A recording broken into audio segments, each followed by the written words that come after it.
Windbound is a survival, resource gathering and crafting game by Five Live Studio. It falls in the same genre as Subnautica, with you separated from your tribe and having to scavenge small islands for food and materials in order to build a boat to try and rejoin your crew. Though the visual style is on the lines of Zelda, Breath of the Wild, the gameplay and certain mechanics makes Windbound somewhat of a frustrating experience. Windbound, as mentioned earlier, has a very beautiful art style modeled on the lines of Zelda, Breath of the Wild. The aesthetics paint a very cartoony style and is gorgeous to look at. The water effects are stunning, with waves created and destroyed in real time according to wind direction. The boat bounces on the waves, and the weight of the impact of your boat is representative of the fact that you will be spending most of your time on the high seas. The draw distance is impressive and high enough for you to spot distant landscapes which help you plan your next destination. There are plenty of graphical fidelity tweaks as well, but they don't really affect the overall look of the game. Apart from a few graphical glitches like smoke clipping through structures and petals not flush on the ground, the game looks pretty impressive. Also, note that the smoke trails change direction with respect to the wind. Nice. The sound is also lent a cartoony element, with small furry animals producing cute little sounds to behemoth-sized beasts with their patented roars. The feeling of isolation is perfectly captured when all you can hear is the sound of the waves crashing against the sand. Walking on water and then onto sand is also properly handled. You can literally close your eyes and know what surface you're walking on or running on. The effects during combat pack a punch, although they don't seem to be consistent. There are times when I know that I've managed to poke a decent amount of damage to a Gorehorn, but it doesn't seem to register a sound.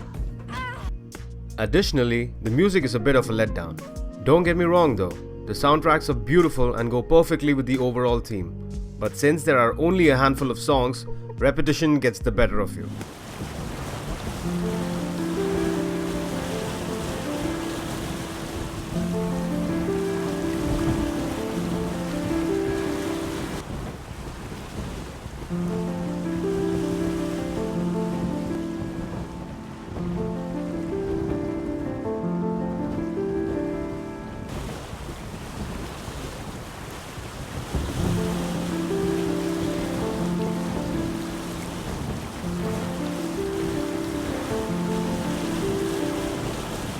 It becomes extremely annoying to listen to the same song over and over again as you take your boat out for a sail, despite the fact that it is good to listen to.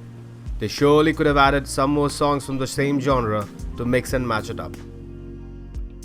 This finally leads us to the main problem of the game, the gameplay itself. Survival games are notorious for their inventory management, and this one is no different. You'll be running out of space for your items in no time, and your first order of preference becomes hunting for a bag recipe to increase your inventory slots. To be fair, a bag recipe is available pretty early on, but even with that it becomes a chore. The game has two modes, survival and story mode. Without letting any spoilers out, the basic gist of the game is to light 3 beacons among a clutter of islands to clear way to another clutter of islands where you rinse and repeat. Sounds decent enough, but the catch is that in survival mode, if you progress a significant amount and you die later on in the game, you're ported back to level 1. The game does make this aspect clear to you, and it is fair for somebody who wants a challenge. The main problem though lies in the story mode. The islands have quite a bit of sailing time between them, and it takes a long time to move from island A to B to C to light each of the respective beacons. The problem, however, is that suppose you light up beacons A and B and die on your way to C, you lose all progress for that chapter and have to light up beacons A and B again. You also lose your boat, and if you manage to place a basket for more inventory slots on your boat, you lose those too.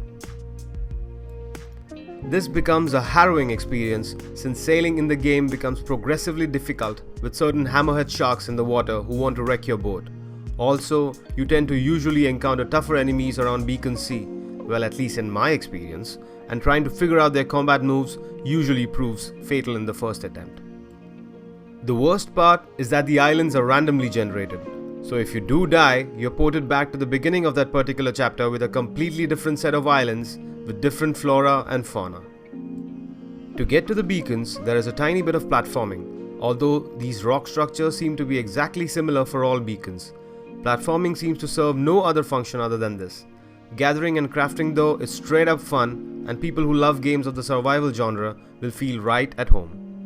Crafting is fun thanks to the myriad of recipes available. There is always something new to be found, well, at least for a while. You will always get new recipes from materials obtained through new enemies and new island locations. As mentioned earlier, crafting is the core of the game, and the game does full justice to this department.